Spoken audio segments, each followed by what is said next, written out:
Doctor Ambedkar படத்தை வந்து ஒட்டி அது என்னன்னா இவங்க பேசுற அந்த சமூக நீதி இருக்குல்ல, திருட்டு சமூக நீதி. அந்த அடிப்படையில் ஒரு அரசியல். ஒரு பக்கம் ஆம்ஸ்டாங் வந்துட்டு அப்பனும் திமுகக்குள்ளதான் இருந்தான், அவனும் அப்படியே தான் கொத்தடிமை மாதிரி இருந்துட்டு இருந்தான். பேண்ட் ஷர்ட்டை போட்டு நின்றுட்டா, அதுக்கு முன்னாடி வந்து போய் பண்ணையரில் நின்றுட்டு இருந்தான். அவ்வளோதான், ஒரு மாற்றமும் அங்கே இல்லைன்னு சொல்லிட்டு தான் நான் இன்னைக்கு இப்படி வந்து நாங்கள் ஒரு மாற்று அரசியலுக்குள்ளே நிற்கிறேன்னு பேசுகிறேன். அந்த அரசியல் ஒரு பக்கம் இருக்குது வீடியோவில். இன்னொரு பக்கம் வந்து நீங்கள் பார்த்தீங்கன்னா திருமாவளவன் பேசுகிறாரு, திமுகவை சிலர் வீழ்த்த நினைக்கிறார்கள், எங்களை தாண்டி வீழ்த்த முடியும், எத்தனை உயிர் பலி கொடுத்தேனும் நாங்கள் திமுக அந்த திராவிட அரசியலை பாதுகாப்போம். என்ன செஞ்சீங்க? எம்எல்ஏ ஆகி எம்பி ஆகி என்ன செஞ்சீங்க? உங்களால ஒரு குடிநீர் தொட்டியில மலம் கலந்ததை கூட கண்டித்து உங்களால பேச முடியல. அப்போ அது கூட வந்து அது கூட பத்திரிகையாளர்கள் வந்து நீங்க திமுக கார மாதிரி பேசுறீங்கன்னு கேட்கிற நிலைமையில தான் உங்களோட பேச்சுக்கள் இருந்துச்சு. ஏன்னா இந்த அரசை பாதுகாக்கிற நிலைக்கு நீங்க தள்ளப்பட்டீங்க. அப்ப இந்த அரசை, இவ்வளவு கேவலமான ஒரு அரசை எதுக்கு நீங்க வந்து உயிர் பலி கொடுத்து பாதுகாக்கணும்? அரசை கண்டித்து பேசுங்க. நீங்க கூட்டணி தான் வச்சிருக்கீங்க, அவங்களுக்கு கொத்தடிமையா இல்லை. எங்க வாக்கு இல்லைன்னா நீ ஜெயிக்க முடியாதுன்னு விசிகா வந்து அறிவாலயத்தில் இருக்கவங்களுக்கு சொல்லி இருந்துச்சுன்னா இந்த பிளாஸ்டிக் சேர் வந்து தங்க நாற்காலியை மாறி இருக்கும். சீமான் மத்திய அமைச்சர் நிர்மலா சீதாராமன் அவர்கள் சந்தித்தாரா இல்லையா? இதை வந்து ஏற்கனவே அவர் சீமானே சொல்லிட்டாரு. அதாவது சீமான் நிர்மலா சீதாராமனை மட்டும் இல்ல, மோடியையும் சந்தித்தார். தமிழர் அரசியலையும் சங்கிய அரசியலோட சேர்த்து விட்டுட்டா இதுவும் நமக்கு வசதி ஆயிரும் அப்படிங்கனால சீமானை கொண்டு போய் பிஜேபி கூட சேர்க்கணும் அப்படின்னு துடிக்கிறாங்க. அதனாலதான் இந்த கிளப்பி விடப்பட்ட வதந்தி. தங்கள் தாய்மொழியை நேசிக்கக்கூடிய தெலுங்கர், கன்னடர், மலையாளிக்காக சொல்றேன். அவங்கள நம்ம ஒரு காலம் நம்ம திராவிட அரசியலை தான் திருட்டுத்தனம்னு சொல்றோம். இங்க இருக்கிற தெலுங்கர்கள், மலையாளி, கன்னடர்களே இல்லை, அவர்கள் நம்மளுடைய சகோதரர்கள். இவங்க திருட்டு திராவிட அரசியலுக்குள்ள ஒளிஞ்சுக்கிட்டாங்கன்னா அது நடக்காது. அதோட விளைவு என்ன ஆகும்னா உங்களுடைய மொழியை நீங்க இழந்துருவீங்க. மொழியை இழந்தால் இனம் இதாயிப்போம். அமைச்சர் நேரு வீட்டுல சுத்தி 10க்கு மேற்பட்ட இடத்துல ரெய்டு நடந்துகிட்டு அப்படிதான் கேட்க. சீமானை வந்து ஏதாவது சீண்டி விட்டு, சீமான் அவரை பார்த்தாரா இவரை பார்த்தாரான்னு கேட்டு, அது இல்லைன்னா வந்து வேற ஏதாவது கிசுகளை சொல்லி இப்படிதான் உங்களோட பொழப்போடு.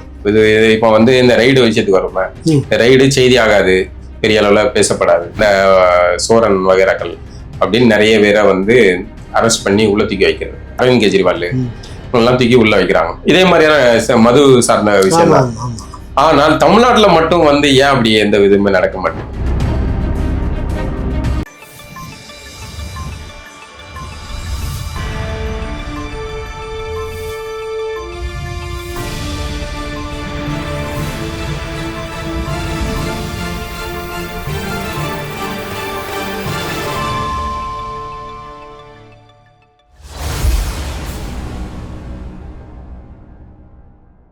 ராவண பார்வையாளர்கள், தமிழ் உறவுகள் மற்றும் ராவண நல உரிமைகளுக்கு வணக்கம். பிரபல பத்திரிகையாளரும் கார்ட்டூனிஸ்டுமான நம்ம பாலா கூட இருக்கிறாரு. சந்திப்போம், பேசுவோம். வணக்கம் பாலா. வணக்கம். உங்களை முன்னாடியே வந்து வீட்டுக்கு முன்னாடி வலை கட்டி வச்சிருந்தோம், பிடிச்சிடலாம் பேட்டிக்காக. அந்த நிலமை அப்படி இருக்கு, உங்களை வலை கட்டி தான் பிடிச்சிட்டு வர மாதிரி இருந்தது. சவுக்கு சங்கர் வீட்டில் வந்துட்டு இப்படியாக நடந்த அந்த விடயம் வந்து பேசணுன்றதுக்காக முரண்பட்ட கருத்து ஏற்கிறது மறுக்கிறது எல்லாருக்குமே இருக்குது. ஆனால் அந்த நடந்த சம்பவம்ன்றது ஏற்கக்கூடியதல்ல அப்படின்றதுக்காக பேசிடலாம் இப்படின்னு. பாலா சிக்கவே இல்லை, இப்போ மாட்டிட்டீங்க, பச்சி செய்ய தான் முடிவு பண்ணிக்கிறோம். அந்த சவுக்கு சங்கர் விடயத்தை எப்படி பார்க்கலாம்? இல்லை, ரொம்ப அந்த செய்தியை காணொலியில் முதல்ல பார்த்தப்போ ரொம்ப பயங்கரமா இருந்தது. தமிழ்நாட்டில் ஒரு கருத்து சுதந்திரம் சார்ந்து பல அரசியல்களை எதிர்த்து, கடவுள்களை எதிர்த்து களம் கண்ட இந்த பூமியில வந்து ஒரு கருத்து சொன்னதுக்காக ஒரு பத்திரிகையாளர் வீட்டுல பெய் இந்த மாதிரியான சாக்கடை, மலம் கடந்த தண்ணீரை, அது இல்லாம அந்த வீட்டுல அம்மா இருக்காங்க, ஒரு தனியா ஒரு வயதான ஒரு பெண்மணி இருக்காங்க. அவங்க வீட்டுக்குள்ள புகுந்து இந்த மாதிரியான ஒரு தாக்குதல் நடத்துறது இருக்குல்ல, மிக மிக கேவலமானது. ஒருத்தங்களை, பத்திரிகையாளர்களை எந்த அளவுக்கு ஒரு அச்சுறுத்தலும், யாரும் வாயை திறந்து பேசக்கூடாது, அரசை கேள்வி கேட்கக்கூடாது அப்படிங்கிற எண்ணத்தை விதைக்கிறதுக்கான ஒரு தாக்குதலாக இதை பார்க்குறேன். இப்போ சவுக்கு சங்கர் நண்பர் அவர் வந்து அவருடைய கருத்துல, அவருடைய செயல்பாடுகளில் ஒவ்வொருத்தருக்கும் முரண் இருக்கலாம், எனக்கும் முரண் இருக்கு, விமர்சனம் இருக்கு, அது வேறு. அதை கடந்து நான் சவுக்கு சங்கர் போன்றவர்கள் இருக்கணும்னு நான் விரும்புகிறேன். நான் வெளிப்படையாக சொல்றேன், சவுக்கு சங்கர் மேல 1000 குற்றச்சாட்டுகளை நீங்க சொல்லுங்க, இது பண்ணுங்க, அவர் யார்ட்டையோ இது பண்ணி பண்றாரு, வைக்காரு அப்படின்னு பல குற்றச்சாட்டுகள் வைக்கிறாங்க, விமர்சனம் வேற. அதெல்லாம் கடந்து நான் சவுக்கு சங்கர் போன்ற நபர்கள் தமிழக அரசியலில் அவசியமானவர்கள் அப்படின்னு நான் வந்து கருதுறேன். அப்போ அவருடைய கருத்துக்கள்ல நமக்கு வந்து சில விஷயங்கள்ல அவர் இந்த மாதிரியான வார்த்தை பிரயோகத்தை பயன்படுத்தி இருக்க கூடாது அப்படிங்கிற முரண்கள் இருக்கலாம். அதை வந்து நம்ம அவரை கண்டிக்கலாம், பேசலாம், அவரை மாற்றுறதுக்கு எல்லாமே செய்யலாம். நீங்க இப்ப நான் புகார் வரையற- கொடுக்கலாம், இப்ப கைது நான் வரைய- பண்ண வைக்கலாம், அது வேற விஷயம். இப்ப நான் வரைகிற எல்லா கார்ட்டூனுமே சரியா இருக்கணுமா அவசியம் கிடையாது. சில கார்ட்டூன் ரொம்ப உக்கிரமா இருக்கும், இதை தவிர்த்திருக்கலாமே அப்படின்னு கூட எனக்கு பின்னாடி தோணலாம். எனக்கு நீங்க 4 பேர் நண்பர்கள் சொல்லலாம், இப்ப இந்த அளவுக்கு போயிருக்க வேண்டியதில்லை அப்படின்னு கூட சொல்லலாம். அப்ப நான் என்னுடைய கருத்தை வந்து ஓகே, நம்ம அடுத்த முறை வரையும் போது கவனமா வரையணும் அப்படிங்கிற ஒரு மறுபரிசீலனைக்கு உள்ளாகலாம். அப்படி சவுக்கு சங்கருடைய கருத்துக்கள்ல நமக்கு முரண் இருந்தால் அவரை விமர்சிக்கலாம், கடுமையாக விமர்சிக்கலாம். ஆனால் அவர் வீட்டை அப்படி குறி வச்சு தாக்குதல் நடத்துனது அப்படிங்கிறது சவுக்கு சங்கர் அப்படிங்கிற ஒரு கேரக்டர் கண்டு இந்த அரசு, திராவிட மாடல் அரசு எவ்வளவு அச்சப்படுது, இந்த மாதிரியான ஒரு ஆள் வந்து பேசி மற்றவர்களையும் பேசுறதுக்கு தோன்றான். அதுதான் இதோட சங்கர் வீட்டுல நடத்தப்பட்ட தாக்குதலுடைய அடிப்படை என்னன்னா, ஒருத்தனை தாக்குதல் இவனை இது மாதிரி பண்ணிட்டோம்னா மத்தவெல்லாம் பயந்து ஜெர்க்காக இருப்பான். உங்களுக்கு இதான் நடக்கும். அதுதான் இப்ப என்ன வந்து அந்த சமயத்துல அரசு, அதிமுக அரசு கைது பண்ணது நோக்கம் என்ன? அரசு குறித்து அப்ப யாரும் பேசக்கூடாது. அப்போ ஒருத்தன் இப்ப இது மாதிரி கார்ட்டூன் போடுறான், இப்ப இவனை தூக்கிட்டோம்னா பின்னாடி மத்தவெல்லாம் வந்து சமூகம் பத்தி, அரசு பத்தி எல்லாம் கருத்து வைக்கிறவன் எல்லாம் வந்து ஜெர்க்காவான். அந்த எண்ணம் தான் இது. ஆட்சியில வந்து அதிகார நாட்கள்ல உட்கார்றவங்களுக்கு வர்ற மமதை. இன்னைக்கு இது வந்து திராவிட மாடல் ஆட்சியாளர்களுக்கு அந்த மமதை இருக்கு. நாங்க நினைச்சதுதான், நாங்க யாரனாலும் என்னனாலும் பண்ணோம் அப்படிங்கிற அந்த தன்மையில இருந்து இந்த மாதிரி இது நடத்துறாங்க. இப்ப சங்கர் இந்த இஷ்யூல அடிப்படையை பார்ப்போமே, சங்கர் தூய்மை பணியாளர்களுக்காக தான் அந்த காணொலியை போடுறாரு. 100% அவர் தூய்மை பணியாளர்களுக்காக நேர்மையாக அவர் பேசுறார். தூய்மை பணியாளர்கள் பேர்ல இப்படி ஒரு ஊழல் நடக்குதுன்னு ஒரு குற்றச்சாட்டை வைக்காரு. அந்த ஊழல் நடக்கலப்பா, அது நேர்மையா நடக்கு அப்படின்னா சங்கர் மீது மான நஷ்ட வழக்கு போடலாம், அவங்க நீதிமன்றத்தை நாடலாம், சட்ட ரீதியா நடவடிக்கை எடுக்கலாம். ஆனால் இதுல வந்து என்ன பண்றாங்கன்னா, தூய்மை பணியாளர்களை தங்களுடைய கேடயமாக பயன்படுத்தி அவர்கள் போல உடையணிந்த ரவுடி கும்பல் வந்து சங்கர் வீட்டுல போகுது. தூய்மை பணியாளர்கள் மறுத்துட்டாங்க, எங்களுடைய அமைப்புல இருந்து நாங்க அந்த மாதிரி செய்ய மாட்டோம், சுத்தமாக தான் நாங்க இருக்கிற முறை இப்படி எல்லாம் பண்ண மாட்டோம். அப்போ இதுல மூலமா என்ன நடக்குது? தூய்மை பணியாளர்கள் இந்த மாதிரியான தாக்குதல் நடத்துவார்கள் அப்படிங்கிற பொது புத்தியில எண்ணத்தை விதைச்சிட்டீங்களே. தூய்மை பணியாளர்கள் குறித்து ஏற்கனவே வந்து அவர்கள்ட்ட ஒரு மாதிரியா நடந்துகிற சமூகத்துக்கு மேலும் வந்து அவர்கள்ட்ட வந்து விலகி அவர்களை வந்து ஒதுக்குற மாதிரியான ஒரு எண்ணத்தை விதைச்சு அரசு செய்து அரசை அந்த மக்கள் உழைக்கக்கூடிய மக்களுங்க, நேர்மையா உழைக்கக்கூடிய மக்கள், நேர்மையாக தங்களோட உடல் உழைப்பால் உழைத்து அவங்க வந்து மத்த எவனும் செய்ய தயங்குற ஒரு வேலைகளை செய்யறாங்க. என்ன கேட்டா வந்து அரசு ஊழியர்களுக்கு அதிகமான சம்பளம்னு ஒரு வச்சிருப்பீங்களா நீங்க, அதை வந்து இந்த தூய்மை பணியாளர்களுக்கு கொடுக்கணும். குறைந்தபட்சம் இன்னைக்கு அவங்க தூய்மை பணியாளர்கள் கிராமப்புற பஞ்சாயத்து உங்களுக்கு எல்லாம் பாத்தீங்கன்னா 5000 ரூபாய் தான் சம்பளம். யோசிச்சு பாருங்க, 5000 ரூபாயில ஒரு தூய்மை பணியாளர் அவங்களுடைய வாழ்க்கையை எப்படி நடத்த முடியும்? அப்போ அந்த 5000 ரூபாய் வாங்கிட்டு அவங்க குழிக்குள்ள இறங்குறது, சுத்தம் பண்றது, அதை மறக்கிறதுக்கு வந்து ஒரு பாட்டில வந்து வாங்குறது, அந்த பாட்டிலுக்கு 10 ரூபாய் எக்ஸ்ட்ரா கொடுத்து வாங்கி குடிக்கணும். இதை குடிச்சிட்டு பழையபடி திரும்ப அந்த குழியில இறங்கணும், சுத்தம் பண்ணணும். இப்படிதான் வாழ்க்கை போகுது. அவங்க குடும்பத்தை பிள்ளைகளை எப்போ படிக்க வைப்பான், எப்படி மேல வரும், அடுத்த தலைமுறை எப்படி இதாகும். அப்போ அரசுக்கு இந்த மக்களை மேம்படுத்தணுங்கிற எண்ணம்லாம் கிடையாது. இப்ப இந்த சங்கருடைய முக்கியமான குற்றச்சாட்டு என்ன? தூய்மை பணியாளர்கள் பேர்ல ஒரு திட்டம் கொண்டு வரப்படுது, அந்த திட்டத்துக்கு ஒரு அந்த வாகனங்கள்லாம் கொடுக்குறாங்க. சங்கர் என்ன கேட்காருன்னா, இப்போ ஒருத்தன் தூய்மை, அவங்க அப்பா தூய்மை பணியாளராக இருந்தார், சாதியின் அடிப்படையில் ஏதோ ஒரு குறிப்பிட்ட சமூகத்தை சேர்ந்தவர்கள் இருக்காங்கன்னு வைங்களேன். இப்போ அவங்க அப்பா செஞ்சாரு, அவன் எதுக்கு அதை அந்த வேலையை செய்யணும்? அவனுக்கு ஒரு ஆட்டோ டிரைவர் ஆட்டோ வாங்கி கொடு, ஒரு டாக்ஸி வாங்கி கொடு, அவன் எதுக்கு திரும்ப மறுபடியும் இந்த தூய்மை பணியே செய்யணும்? அதான் அடிப்படையில சமூக நீதியா கேட்கறது கேள்வி. சமூக நீதி பெரியாரிசம் பேசுறது ஆந்திராவில் அந்த முதலமைச்சர் மத்திய அரசனுடைய அந்த SC STக்கு ஆணையத்துக்கு ஒதுக்கக்கூடிய அந்த பணத்துல 30 லட்சம் ரூபாய் ஒரு குடும்பத்துக்குன்னு ஒதுக்கி அவங்க பார்த்தா பெரிய பெரிய அளவுல பிசினஸ், பியூட்டி பார்லர், இன்னும் நிறைய தொழில் நிறுவனம், இப்படி பல வகையான தொழிலுக்கு வந்துட்டாங்க. இப்போ இவங்க ஏன் அப்படி செய்யாம அவங்களுக்கு அதையே வாங்கி கொடுத்து அதுல வேற டாக்டர் அம்பேத்கர் படத்தை வந்து ஒட்டி அது என்னன்னா இவங்க பேசுற அந்த சமூக நீதி இருக்குல்ல, திருட்டு சமூக நீதி. அதாவது இவங்க மத்திய அரசு கொண்டு வர்ற விஸ்வகர்மா திட்டத்தை குலக்கல்வி திட்டம் அப்படின்னு சொல்லி அதை எதிர்க்கிறது. இப்ப நீங்க இப்ப செய்யற இந்த வேலை என்னது? ஒரு தூய்மை பணியாளர் திரும்ப தூய்மை பணியாளர் தான் ஏன் செய்யணும்? அவனை வேற தொழிலுக்கு மாத்து, அவன் வேற ஒரு தொழில் செய்யட்டும், வேற ஒரு வணிகம் செய்யட்டும், எதுக்கு அதே செய்யணும்? திரும்ப திரும்ப வந்து அட்டவணை பிரிவினர் இதே தொழிலே செய்யணுமா? ஒரு தொழில் குலத்தொழில்ங்கிறது என்னது அப்படின்னு அவங்க தந்தை செஞ்சார், இதை செய்யணும், அதை ஏன் செய்யணும் திரும்ப திரும்ப? அதுக்கு எதுக்கு நீங்க இந்த பேச்செல்லாம் பேசி இந்த உருட்டெல்லாம் வரணும்? அப்போ உங்களுடைய சமூக நீதி போலியானது. இதுதான் வந்து சங்கர் வைக்கிற மிக முக்கியமான குற்றச்சாட்டு. இதுல ஒரு ஊழல் நடந்து இருக்கு. அவர் காங்கிரஸ் இயக்கத்துடைய முக்கியமான தலைவரா வந்து இன்னைக்கு இருக்காரு, மாநில தலைவரா இருக்காரு. அவர் மேல ஒரு குற்றச்சாட்டு வைக்கிறாங்க. அந்த குற்றச்சாட்டுக்கு அடுத்ததா இன்னொரு குற்றச்சாட்டும் மிகப்பெரிய குற்றச்சாட்டு வைக்கப்பட்டிருக்கு. அது வந்து ஆம்ஸ்ட்ராங்கோடைய வழக்கு தொடர்பாக வைக்கப்பட்டிருக்கு. இந்நேரத்துக்கு வந்து வேற ஒரு கட்சினா தூக்கியிருப்பாங்க அவரை வந்து. இன்னும் அது ஏன் நடைபெறாம இருக்குன்னு தெரியல. இப்படியான குற்றச்சாட்டுகளை சங்கர் வைக்கிறதுனால சங்கரை வந்து அச்சுறுத்தணும் அப்படிங்கிற ஒரு நோக்கத்துல இந்த தாக்குதல் நடத்தப்படும். மிக மிக அயோக்கியத்தனமான தாக்குதல். கருத்து சுதந்திரம் சம்பந்தமாக பேசுறதுக்கு எந்த தார்மீக அறமும் இல்லாத ஆட்சி நடைபெறுது அப்படிங்கிறதுக்கான சாட்சியா இந்த தாக்குதல் நம்ம சொல்லலாம். இன்னொரு விஷயம் இப்ப நம்ம ஆழ்ந்து பார்க்க வேண்டியது, ஒரு பக்கம் ஒடுக்கப்பட்ட விளிம்பு நிலை அரசியல் இப்படியான விடயங்கள்ல கார்ட்டூனிஸ்ட் பல நிறைய எழுதியிருக்கீங்க நீங்க அந்த மக்களுக்காக. அந்த அடிப்படையில் ஒரு அரசியல். ஒரு பக்கம் ஆம்ஸ்ட்ராங் வந்துட்டு அப்பனும் திமுகக்குள்ளதான் இருந்தான், அவனும் அப்படியே தான் கொத்தடிமை மாதிரி இருந்துட்டு இருந்தான். பேண்ட் ஷர்ட்டை போட்டு நின்றுட்டான், அதுக்கு முன்னாடி வந்து போய் பண்ணையரில் நின்றுட்டு இருந்தான். அவ்வளோதான், ஒரு மாற்றமும் அங்கே இல்லைன்னு சொல்லிட்டு தான் நான் இன்னைக்கு இப்படி வந்து நாங்கள் ஒரு மாற்று அரசியலுக்குள்ளே நிற்கிறேன்னு பேசுகிறேன். அந்த அரசியல் ஒரு பக்கம் இருக்குது வீடியோவில். இன்னொரு பக்கம் வந்து நீங்கள் பார்த்தீங்கன்னா திருமாவளவன் பேசுகிறாரு, திமுகவை சிலர் வீழ்த்த நினைக்கிறார்கள், எங்களை தாண்டி வீழ்த்த முடியும், எத்தனை உயிர் பலி கொடுத்தேனும் நாங்கள் திமுக அந்த திராவிட அரசியலை பாதுகாப்போம். ஏன் அவர் அவ்வளோ உயிர் பலி கொடுக்கணும்? அவருக்கு என்ன தேவை? என்ன புரியல. சிரிக்கிறதுல நான் இது வந்து இதுல சிரிக்க ரொம்ப கசப்பான சிரிப்பா சிரிக்கிறேன். ஒரு காலத்துல எப்படி இருந்த எவ்வளவு அனைவராலும் அவரோட பேச்சு வந்து ரொம்ப கூர்மையாக கவனிக்கப்பட்டு அறிவுத்தளத்துல அந்த பேச்சுகள் விவாதிக்கப்பட்ட ஒரு மனிதர் இப்படி கடைசியில வந்து இவ்வளோ எல்லலுக்குள் உரிய பேச்சு பேசக்கூடிய நிலைக்கு தள்ளப்பட்டாரே அப்படிங்கிறது தான் என்னுடைய வருத்தம்.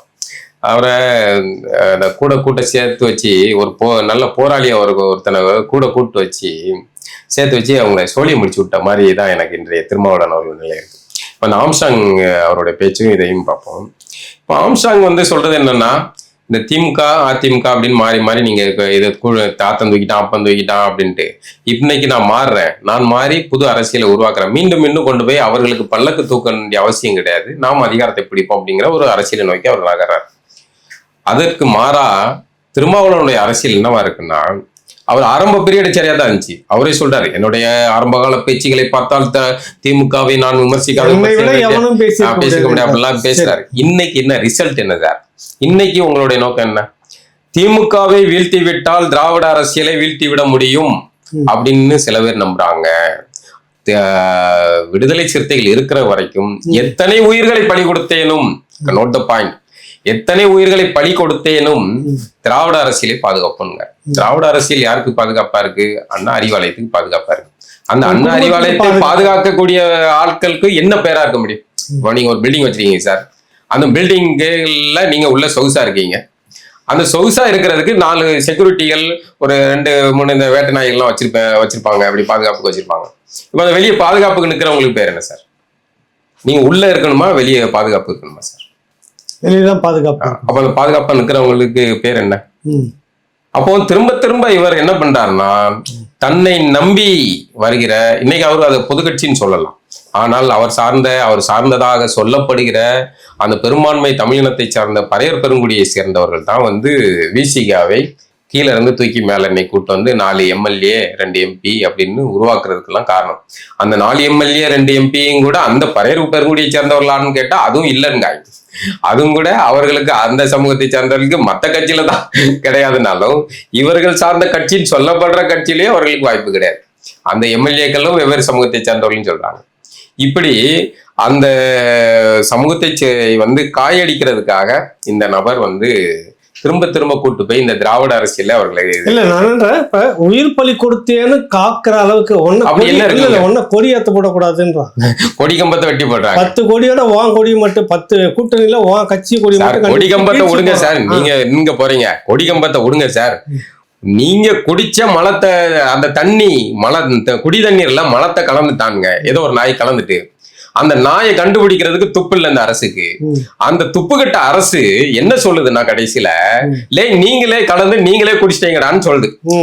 இத வந்து யூபியில ஒரு இந்த ஆட்சி நடத்துதுன்னு சொல்ற, ஒரு சனாதன ஆட்சி நடைபெறுதுன்னு சொல்ற ஆதித்யா யோகி ஆட்சியில கூட இவ்வளவு ஒரு கேவலமான ஒரு குற்றச்சாட்டை அட்டவணை பிரிவினர் மீது வைக்க மாட்டாங்க சார். இவர்கள் மீது, அட்டவணை பிரிவினர் மீது, அவனையில நீங்களே மனத்தை தண்ணியை கலந்து குடிச்சிட்டீங்கடா அப்படின்னு ஒரு அரசு கேவலம். அது பெரியாரு, மார்க்சியம், அம்பேத்கர், அப்பா என்னென்ன இசங்களை எல்லாம் வச்சு முரட்டு முட்டுகள் கொடுக்குற இந்த அரசு இப்படி ஒரு குற்றச்சாட்டை பாதிக்கப்பட்டவன் மேல வைக்குது. இந்தா நீங்க கலந்துட்டு நீங்க தான் குடிப்பீங்களா? இதை கேட்கறதுக்கு துப்பு இல்லை இவருக்கு, இதை கண்டிச்சு பேசுறதுக்கு துப்பு இல்லை. இதே ஆட்சி, இதே விஷயம் அதிமுக ஆட்சியில் நடந்ததுன்னா இப்படிதான் இருப்பாரா? எத்தனை உயிர்களை பலி கொடுத்தேனும் அப்படின்னு உருட்டுவாரா? எதுக்கு? எந்த அரசியலை காப்பாற்ற போறீங்க நீங்க? உங்க திரும்ப நீங்க இந்த திராவிட அரசியல் காப்பாத்தி ஊத்துவீங்க. அவன் ஒரு தொட்டியில கலந்து ஊத்துனா இன்னும் 1000 தொட்டியில கலந்து ஊத்துவான். நீங்க காப்பாத்திக்கிட்டே இருங்க திராவிட அரசியலை. எனக்கு ஒரு கேள்வி இதுல வந்துட்டு, கடந்த தேர்தலின் போதும் கூட பிற்படுத்தப்பட்ட மக்கள், மிக பிற்படுத்த சில பகுதிகளில் வந்துட்டு திமுக கூட்டணியில மிஸ்டர் ப்ளீஸ் நீங்க கொஞ்சம் கீழே இறங்கிக்கீங்க, இந்த பகுதியிலலாம் நீங்க வரக்கூடாது, நாங்க போய் ஓட்டு கேட்டுட்டு வந்தோம், நீங்க அது வரைக்கும் வெளியே இருங்க, எங்களை இறக்கி விட்டு சென்றார்கள் விசிக தரப்புலயே பேசப்பட்டது. அது மட்டும் இல்ல, அவங்க பகுதிகளில் இவங்களுடைய சின்னத்தை வரைய விடாமல் செய்திருக்கிறாங்க. இப்படிலாம் உணவுப்படுத்துற இந்த கூட்டணிக்கு நான் உயிர் பலி கொடுத்து இதை காப்பாற்றணும்னு சொல்ல வேண்டிய அவசியம் என்ன வந்து? வேற என்ன காரணம் நினைக்கிறீங்க? இல்ல, அந்த உயிர் பலி வேற என்ன காரணம் இருக்கு? இவருக்கு 2 எம்எல்ஏ, 2 எம்பி சீட்டு, 4 எம்பி சீட்டு அப்படின்னு அவருடைய கட்சி சார்ந்து வளர்ச்சி அடையணும். அந்த எம்எல்ஏக்கள் போய் வாங்கி போய் செட்டில் ஆகணும். இதுதான். இதை தவிர்த்து வேற ஒன்றும் இல்லை. பொதுவாகவே இந்த மாதிரியான பேசி அரசியலுக்கு வர்றவங்க என்ன பண்ணுவாங்கன்னா, ஆரம்ப காலத்துல உக்கிரமா பேசிட்டு மேல வந்து அந்த அதிகார நாற்காலில உட்கார்ந்து பழகினதுக்கு அப்புறம் அந்த நாற்காலியை தக்க வைக்கிறதுக்காகவே அந்த தன்னை நம்பி வந்த மக்கள் கிட்ட வந்து பல உருட்டல் கதைகளை சொல்லுவாங்க. இதுதான் வந்து இப்ப நடக்குது. இப்ப சனாதனம், 11ஆம் பக்கம், மனுஸ்மிருதி, மனுநீதி, இதை பத்திலாம் இப்ப அவசியமே கிடையாது. இப்ப கரண்ட்ல என்ன நடக்குது? கரண்ட்ல என்ன நடக்குது? இவர்களுடைய கட்சியை சேர்ந்த 2ஆம் கட்ட தலைவர் தான் சொன்னாரு, நீங்களும் பொது தொகுதிக்கு ஆசைப்படலாமான்னு கேட்டாரு. தனி தொகுதியிலே நிக்க வச்சு, இன்னும் உங்களை தனி தொகுதியில தான் நிக்க வச்சுக்கிட்டு இருக்காங்க. இந்த தனி தொகுதியிலே உங்களை நிக்க வைக்கிற இந்த சனாதன திராவிட மாடல் அரசுக்கு அதை பாதுகாக்கிறதுக்காகத்தான் நீங்க எத்தனை உயிர்களையும் பலி கொடுக்கணுமா? எத்தனை உயிர்களையும் பலி கொடுக்கிறதுக்கு எதுக்கு? எத்தனை நீங்க தியாகம் செய்யுங்க சார். எதுக்கு உயிர்களை பலி கொடுக்கணும்? அவரு வார்த்தைகளை கவனிங்க. எத்தனை உயிர்களை பலி கொடுத்தேனும், தியாகம் செய்தேனும் அப்படின்னு சொல்லல. அவர் தியாகம் தாராளமா அவரு திராவிட அரசியலை பாதுகாக்க அவர் தியாகம் செய்யட்டும். தாராளமா அவரு அந்த அளவுக்கு எல்லாம் போகலாம் சார். அவரு நாற்காலி தியாகம் செய்யட்டும். அவர் உட்கார்ந்து இருக்க இந்த நாற்காலிகளை தியாகம். இதை சொன்னா கூட என்ன பார்த்தீர்களா, இந்த ஒடுக்கப்பட்ட சமூகத்திலிருந்து வந்தவர்கள் இந்த எம்எல்ஏ ஆகிறதுக்கு கூட இவர்களுக்கு பிடிக்கவில்லை, இப்படி விட்டாங்க. என்ன செஞ்சீங்க? எம்எல்ஏ ஆகி எம்பி ஆகி என்ன செஞ்சீங்க? உங்களால ஒரு குடிநீர் தொட்டியில மலம் கலந்ததை கூட கண்டித்து உங்களால பேச முடியல. அப்போ அது கூட வந்து அது கூட பத்திரிகையாளர்கள் வந்து நீங்க திமுக காரன் மாதிரி பேசுறீங்கன்னு கேட்கிற நிலைமையில தான் உங்களோட பேச்சுக்கிட்டு இருந்துச்சு. ஏன்னா இந்த அரசை பாதுகாக்கிற நிலைக்கு நீங்க தள்ளப்பட்டீங்க. அப்ப இந்த அரசை, இவ்வளவு கேவலமான ஒரு அரசை எதுக்கு நீங்க வந்து உயிர் பலி கொடுத்து பாதுகாக்கணும்? அரசை கண்டித்து பேசுங்க. நீங்க கூட்டணி தான் வச்சிருக்கீங்க, அவங்களுக்கு கொத்தடிமையா இல்லை. அரசு ஒரு தவறு செய்தா தவறை கண்டித்து பேசுங்கள். நீங்கள் வந்து அரசு உங்களை, அந்த ஆட்சியில இருக்கிற கட்சி வந்து உங்களை சார்ந்து வரும், உங்களை கண்டு அஞ்சி நடுங்கும். நீங்க ஆளுக்கு முன்னாடி போய் கூல கும்பிடு போட்டா எவனையுமே எந்த அதிகாரமும் மதித்ததே கிடையாது. இன்னைக்கு திருமாவளவன் செய்யறது அந்த கூல கும்பிடு போடுறதுதான். அவர் என்னைக்கு வந்து உருப்படியான அரசியல் பேசுவாரோ அப்போது இந்த ஆட்சியாளர்கள் வந்து அவரை மதிப்பார்கள். இல்லை என்றால் அவருக்கு மீண்டும் மீண்டும் பிளாஸ்டிக் நாற்காலி தான் போடப்படும். பிளாஸ்டிக் நாற்காலி தான். அதான் அவரு வந்து இந்த பிளாஸ்டிக் நாற்காலியே போதுன்னு அவரு நினைக்காரு. ஆனால் இன்றைக்கு அவர் சார்ந்த சமூகத்தை சார்ந்தவர்கள் வேற ஒரு எழுச்சியை நோக்கி போறார்கள். அவர்கள் தாங்கள் தமிழின் மூத்த குடிகளாக அவர்கள் கருதுகிறார்கள். அந்த அடையாளத்தோட மீண்டல்னு நினைக்கிறாங்க. அந்த மீண்டல்றதுங்கிறது இவருக்கு ஆபத்தா இருக்கு. அது பெருவாரியா அட்டவணை பிரிவுல இருக்கிற தேவேந்திர சமூகமும் பரையர் சமூகத்தை குடிகள், அந்த மொத்த குடிகளுமே இன்னைக்கு தமிழ் தேசிய அரசியலை நோக்கி நகர்றாங்க. இந்த தமிழ் தேசிய அரசியலை நோக்கி நகர்றது இவருக்கு பதட்டத்தை கொண்டு போகுது. அப்போ அதுக்கு இந்த மாதிரியான திராவிட அரசியல் பாதுகாக்கணும். திராவிடம்ங்கிறது ஒரு டுபாக்கு, அது ஒரு குப்பை. அது என்ன சங்கர் வீட்டுல ஊத்துன அந்த சாக்கடைக்கு சமமானது. இந்த சாக்கடையில வந்து பிளாஸ்டிக் இருந்துச்சு, மழை இருந்துச்சு, என்னென்னமோ இருந்துச்சு. அந்த சாக்கடை தண்ணி போன்றதுதான் இந்த திராவிட அரசியல், திராவிட கருத்துருவாக அரசியல். அதுக்கு உயிர் தியாகம் சார். நீங்க எதுக்கு அது உயிர் தியாகம் செய்யறதுக்கா நீங்க வந்து கட்சி ஆரம்பிச்சிருக்கீங்க? இத்தனை பேர் பழி கொடுத்து வந்து மேல வந்திருக்கீங்க, இன்னைக்கு நாற்காலியில உட்கார்ந்துருக்கீங்க. அதுக்கா? எந்த மக்களுக்காக பேச நினைச்சு பாருங்க. பெரியாருடைய அந்த சித்தாந்தம் ஏத்துக்கிட்டு திராவிடம் வந்து ஒரு திருமாவளவனை போன்றவர்கள் வந்து நாற்காலியில முதல்வர் நாற்காலில உட்கார வச்சிரும், அதுக்காக நான் வந்து உயிர் தியாகம். சரி, அப்படி ஏதாவது சொல்றாங்களா? அப்படி ஏதாவது அப்படி இருக்கலாம். ஒருவேளை நான் நினைக்கிறேன் அப்படி. நீங்க திருமாவளவனுடைய இந்த இன்செப்ஷன் படத்துல கனவுக்குள்ள போய் வந்து அப்படி கண்டுபிடிச்ச மாதிரி நீங்க எதுவும் கண்டுபிடிச்சது ஒருவேளை இருக்கலாம். திருமாவளவன் கனவு கண்டுகிட்டு இருக்காரு தன்னையும். சார் முதல்ல அதெல்லாம் அந்த நாற்காலி முதல்வர் எல்லாம் உட்கார வைக்கிற விடுங்க சார். முதல்ல அவர் கட்சி கொடி கம்பத்தை வந்து நட்ட நிறுத்த சொல்லுங்க சார். கொடிகம்பை ஏத்த முடியாத ஒரு கட்சி தலைவருடைய நிலையில தான் வந்து திமுக அவரை வச்சிருக்கு, அண்ணா அறிவாலயம் அவரை வச்சிருக்கு. ஆனால் நான் சொல்கிறேன், விசிக அது திமுக கூட்டணியில 7-8 கூட்டணி இருக்குல்ல கட்சிகள், அத்தனை கூட்டணி கட்சிகளிலும் வாக்கு வங்கி உள்ள பெரும்பான்மை வாக்கு வங்கி உள்ள ஒரே கட்சி விசிக மட்டும். விசிக இல்லைன்னா நான் சொல்றேன், நான் வந்து விசிகாவை கடமையை விமர்சிக்கிறேன், கூட்டணி கடமையை விமர்சிக்கிறேன் சரி. ஆனா நான் சொல்றேன், விசிக இல்லைன்னா திமுக தோத்து போகும் சார். விசிக அந்த கூட்டணியில இல்லைன்னா திமுக தோத்து போகும். அப்போ விசிக என்ன டிமாண்ட் வைக்கணும்? நான் இல்லைன்னா நீ ஜெயிக்க முடியல, அதுதானே சொல்லணும். ஏன் என்னுடைய வாக்கு இல்லைன்னா நீ ஜெயிக்க முடியாதுன்னு அவன அறிவாலயத்துல உட்கார்ந்துருக்க நீ வந்து நீ டிமாண்ட் பண்ணு. என் வாக்கு இல்ல, நான் 1 கோடி பேர் மக்கள் இருக்காங்க, எங்க வாக்கு இல்லைன்னா நீ ஜெயிக்க முடியாதுன்னு நீ விசிகா வந்து அறிவாலயத்துல இருக்கவங்களுக்கு சொல்லி இருந்துச்சுன்னா இந்த பிளாஸ்டிக் சேர் வந்து தங்க நாற்காலிய மாறி இருக்கும். அது செய்யறதுக்கு இப்ப இல்லை அப்படின்னா அது பிளாஸ்டிக் சேரா தான் இருக்கும், கொடி கம்பத்தை ஏத்த முடியாது. இதுதான் நடக்கும். திரும்ப திரும்ப எத்தனை உயிர்களை பலி கொடுத்தேனும் நாங்கள் திராவிட அரசியலை பாதுகாப்போம் கேவலமா தான் நடத்திட்டு இருப்பாங்க. ஆனால் நாங்க உயிர் தியாகம் பண்ணி காப்பாற்ற எதுக்கு? இதான் வந்து அந்த மக்களை மீண்டும் மீண்டும் கொண்டு போய் அந்த அண்ணா அறிவாலயத்தில் திடலில் அடகு வைக்கிறதுக்கு சமமான அரசியலை அவர் செய்கிறார். இது அடகு வைக்கிற அரசியல். இது திருமாவளவன் என்ன வளரலாம் சார். திருமாவளவன் அன்னைக்கு 1 எம்எல்ஏ இருந்தாரு, 2 எம்எல்ஏ ஆனார், 4 எம்எல்ஏ ஆனார். அப்படி அவர் திருமாவளவன் தனிநபரா அந்த கட்சி விசிக வளரும். ஆனால் அவர் சார்ந்த அந்த சமூகத்துக்காக அரசியல் பண்றதா அவர் இன்னைக்கு வந்து சொல்லலாம். பொது சமூகத்துக்கு நாங்கள் எல்லாருக்குமான ஒரு இஸ்லாமியரை சேர்த்துக்கிட்டாரு, மத்த வேற சமூகத்துல சேர்த்தாங்க, அப்படி அவர் சொல்லிக்கலாம். ஆனால் பொதுவில் பார்க்கப்படுவது அது குறிப்பிட்ட பறையர் பிரிவை சார்ந்தவர்களுக்கான ஒரு கட்சியா பார்க்க அவர் அதை உடைக்க விரும்புறாரு. எனக்கு அந்த விசிக அந்த அந்த சமூகத்தை சார்ந்த கட்சியா பகுதியில இங்க பரவாயில்ல கொடி ஏத்த முடியாது. உங்களுடைய பாலாஜி இருக்கிறார், அவரே போய் எங்கேயும் ஏத்துனது இல்லை, அந்த தொடரை ஏத்துனது இல்லை எங்கேயும். வேற எங்கேயும் வாக்கு வங்கி இல்ல, உங்களுடைய வாக்கு வங்கி அவர்கள் தான். அது என்ன சார், இதே தான் வந்து ராமதாஸ் பாமகவுடைய வன்னியர்களுடைய நிலையுமே. ஆனா ராமதாஸ் வந்து டிமாண்ட் வைக்காருல்ல எங்க வாக்கு இல்லைன்னா. ஏன்னா ராமதாஸ் வந்து வன்னியர்களுக்கான அரசியலை செய்கிறார். திருமாவளவன் அவர்கள் வந்து கூட்டணி வச்சாலும் நீங்க பலமுறை அவ்வளவுதான். நான் தேர்தல் கூட்டணி வச்சா ஜெயிச்சேன், எனக்கு 4 எம்எல்ஏ 10 எம்எல்ஏ வந்தாங்க, அவ்வளவுதான் முடிஞ்சு போச்சு உனக்கு எனக்குமான வரவு. நீ ஆட்சியில் உட்காந்துருக்கியா, என் மக்களுக்கு சரியான நீதி கிடைக்கலையா, நான் உன்னை வந்து கண்ட துண்டமா வந்து பேசுவேன், பதில் சொல்லி ஆகணும். அதை செய்வார்ல ராமதாஸ், செஞ்சார்ல. 2005 கருணாநிதியை கதற விட்டார் சார். நான் அவ்வளவு ரசிச்சேன் ராமதாஸ. அதுதான் அரசியல் செய்யணும், அப்படிதான் அரசியல் செய்யணும். எதுக்கு நீங்க என்ன இப்ப பாருங்க, கம்யூனிஸ்டுகள் 25 கோடி வாங்கினாங்க, மொத்தமா முடிஞ்சு போச்சு, கம்யூனிஸ்ட் செத்து போச்சு. கம்யூனிஸ்ட் செத்து போச்சு, மார்க்சியம் செத்து போச்சு, எல்லாம் செத்து போச்சு. எல்லாம் அண்ணா அறிவாலயத்துல அடக்கம் செஞ்சுட்டாங்க. இதுதான் நடக்கும்.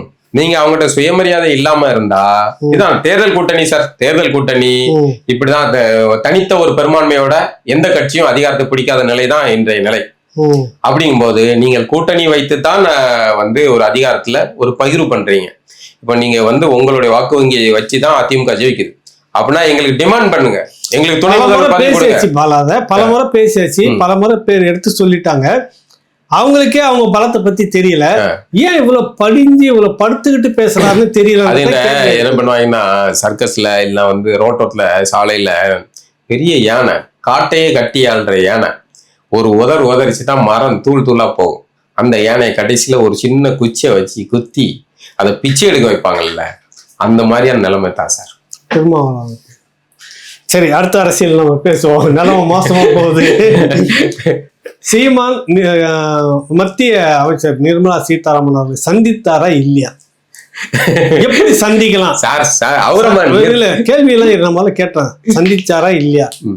சந்திச்சாருன்னா எப்படி இவர் எப்படி சந்திக்கலாம்? ஹோட்டல்ல வந்து மிட் நைட்ல போய் காத்துன்னு இருந்து தனக்கான ஆதரவை எப்படியாவது தன்னை காப்பாற்றணும், அரசியல் நெருக்கடி இருந்து கெஞ்சினார்னு ஒரு பதிவை ஒத்து போடுறாரு. இவரை பாரு இல்லைன்னு போய் சந்திச்சு பேசி சமரசமாயிட்டு வந்துட்டாரு. திராவிடத்துக்கு எதிரான சங்கிகளோடு கை கோர்த்தாரு. இப்படி பல விஷயங்கள் இருக்குது. ஒட்டுமொத்தமா நீங்க இதை எப்படி பாக்குறீங்க? சந்தித்தாரா இல்லையான்னு இதை வந்து ஏற்கனவே அவர் சீமானே சொல்லிட்டாரு. அதாவது சீமான் நிர்மலா சீதாராமனை மட்டும் இல்ல மோடியையும் சந்தித்தார். அப்படியே செய்தி போடுங்க, ஒரு வதந்தி கிளப்புறதுன்னு முடிவு பண்ணிட்டீங்க. அதுல என்ன உங்களுக்கு பாரம் வச்ச வேண்டி கிடக்கு? டைரக்டா மோடியை பார்த்தார், இந்த பிளைட்ல ஏறி போனார், அங்க மோடியை வந்து சந்தித்தார், கை குலுக்கினார், புகைப்படம் எடுத்துக்கொண்டார்கள். போடுங்க. எதுக்கு இவ்வளவு கேவலமான ஒரு அரசியல்?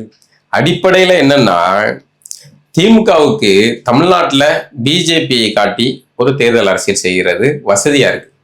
அதுதான் வந்து இன்னைக்கு அதிமுக வந்து பாஜக கூட கூட்டணி போறதுக்கான ஒரு நகர்வு மாதிரி ஆனா ஒரு தோட்டத்தை உருவாகும். அடிப்படையில பழனிசாமிக்கு அதுல உடன்பாடு இல்லை, விருப்பம் இல்லை. ஆனால் திமுக வந்து விரும்புது, பழனிசாமி விரும்பல. ஆனால் திமுக விரும்ப இவனை 2 பேரும் எப்படி சேர்ந்துட்டா நம்ம தமிழ்நாட்டுல பாத்தீங்களா, பாசிச பாஜக கூட அதிமுக கைகோத்துட்டு பாசிச பாஜக வந்துரும், அதனால எங்களுக்கே ஓட்டு போடுங்கன்னு கடைசியா கடந்த தேர்தல உருட்டுனாங்களே, அதே உருட்டலை இப்போ உருட்டுறதுக்கு எளிமையான இந்த வசதி வந்து திமுக இருக்கு. இதுக்காக வந்து திமுக மெனக்கெடுது. அதிமுகவும் பிஜேபியும் இவங்க விரும்பலன்னா கூட பழனிசாமியும் மோடியையும் கூட்டு வச்சு இந்த ஊர் சந்தையில எல்லாம் துண்டை போட்டு பேசுவாங்க. அத மாதிரி இவங்களே கூட்டு போய் எப்ப நாங்க துண்டு தாரம் போடுங்க, சீக்கிரம் பேசி முடிங்க, ஏதோ கூட கூட தேர்தல் செலவு கூட நாங்க காசு கொடுக்குறோம், நிறைய சேர்த்து வச்சிருக்கோம், நாங்க வேணா காசு கொடுக்குறோம் அளவுக்கு துடிச்சுக்கிட்டு இருக்காங்க. ஆமா, அதே மாதிரி தமிழர் அரசியல் எழுச்சி அடைந்து வருகிற இந்த காலகட்டத்தில் தமிழர் அரசியலை சங்கிய அரசியலோட சேர்த்து விட்டுட்டா இதுவும் நமக்கு வசதி ஆயிரும் அப்படிங்கறனால சீமானை கொண்டு போய் பிஜேபி கூட சேர்க்கணும் அப்படின்னு துடிக்கிறாங்க. அதனாலதான் இந்த கிளப்பி விடப்பட்ட வதந்தி. அதை சீமானை செருப்பால் அடிச்சிட்டாரு. எப்பா நீங்களே வதந்திகளை நீங்களே வதந்தியை போட்டீங்க, நீங்களே வந்து திரும்ப என்கிட்ட கருத்து கேட்கீங்கன்னா ஒண்ணு கண்டுபிடிச்சு போட்டுக்கணும், கரெக்டா படிச்சிருக்கணும்.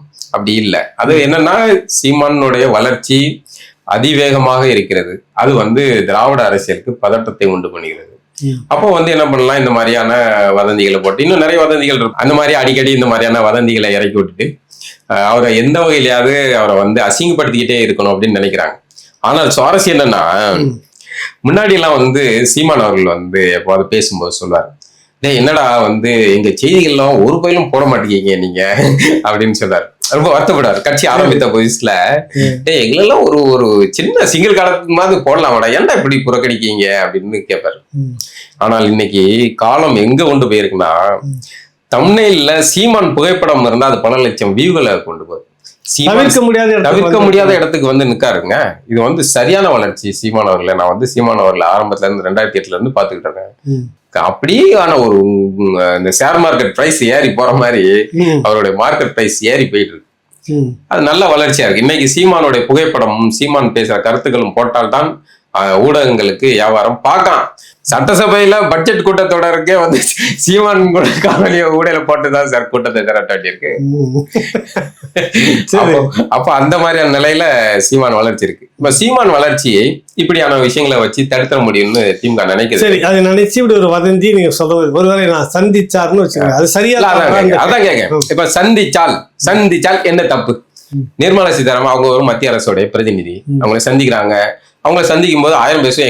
எங்க வீட்டுல இருக்க இந்த இது அடைச்சிருக்குங்க, ஒட்டடையா இருக்கு, அதை சுத்தம் பண்ணணும், அதை கூட பேசுவோம். இல்ல தமிழ்நாட்டுடைய மீனவர் பிரச்சனை பத்தி பேசுவோம். தமிழ்நாட்டுடைய பிரச்சனைகள் இயற்கை வளம் சார்ந்த கொள்ளையடிக்கிறாங்க, இங்க இருந்து மலைகள் எல்லாம் சுரண்டி எடுத்து கொள்ளையடிச்சிட்டு போறாங்க, கண்டிக்கப்படாதுன்னு கேட்போம். எவ்வளவு கோரிக்கைகள் இருக்கும், எதுக்காகவும் சந்திப்பாரு. அதனால என்ன பிரச்சனை? பிஜேபி சார்ந்தவர்களை சந்தித்தால் உடனே சங்கி ஆயிடுவாங்களா? அரசியல் கருத்தியல் எனக்கு ஒரு கருத்தியல் இருக்கு. நான் நாளைக்கு அண்ணாமலையோ இல்ல மோடியோ சந்திச்சுட்டா நான் வந்து என்னோட கருத்தியல் வெங்கைய நாயுடைய திருமணத்துக்கு குடும்பத்தோட எல்லாம் போய் நின்று வரிசையா நின்று இந்த பட்டியல் எல்லாம் அது பெரும் பட்டியல் இருக்கு. இவங்க அது பொது நிகழ்ச்சி அப்படின்றாங்க. இல்ல, இவங்க வெள்ளைக்குடை பிடித்து கொண்டு வெள்ளைக்குடை வேந்தே அப்படின்னு போய் நின்றுட்டு வந்து கும்பிடு போட்டு கூட்டு வர்றதெல்லாம் வந்து இவர்களுக்கு தெரியாது. இவங்கதான் மாமன் மச்சனை பார்க்க போற மாதிரி, சீமந்தத்தை தூக்கிட்டு போற மாதிரி பொசுக்கு பொசுக்குன்னு போறாங்க. அப்பா அம்மா வந்துட்டு போயிட்டு பார்த்து வர்றாங்க. அது சங்கி சந்திப்பு கிடையாதா? அது தமிழர்கள் செஞ்சா சங்கி சந்திப்பா? சீமான் சந்திக்க வேண்டும்ங்கிறனா?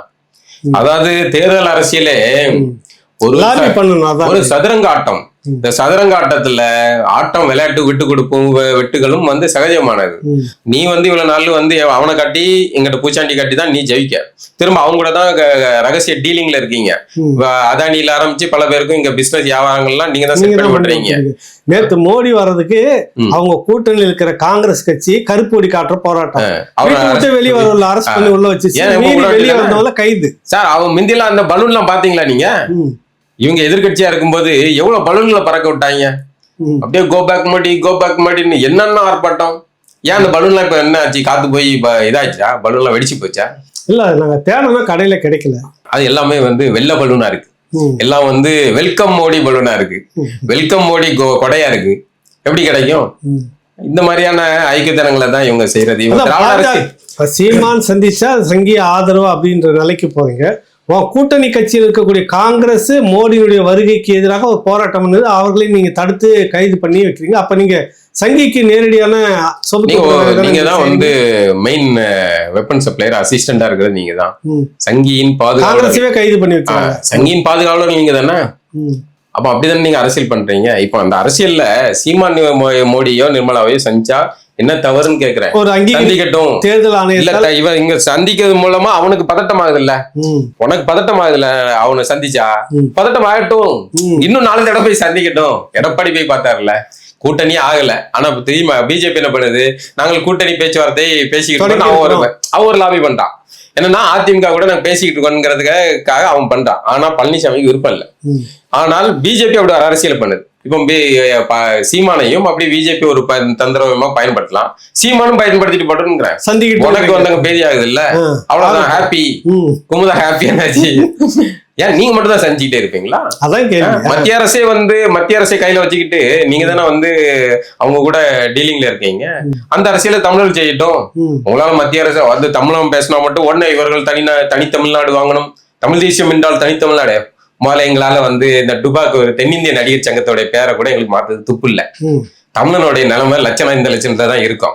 முதல்ல நாங்க இங்க உள்ள மாநில ஆட்சியை பிடிக்கிற அளவுக்கு ஒரு தமிழர் வளரட்டும். ஒரு பிரசித்தி பெற்ற திருவண்ணாமலை கோயிலை சுத்தி தெலுங்கு பழக வைக்கணும்னு கரெக்ட் கடுமையான உத்தரவு போட்டு நிலைமைக்கு வந்து அந்த லட்சணத்துல தான் இருக்கு. இல்ல சுவாரஸ்யம் மன்னர் எழுதிருந்தாப்புல நல்லாதான் இருந்துச்சு.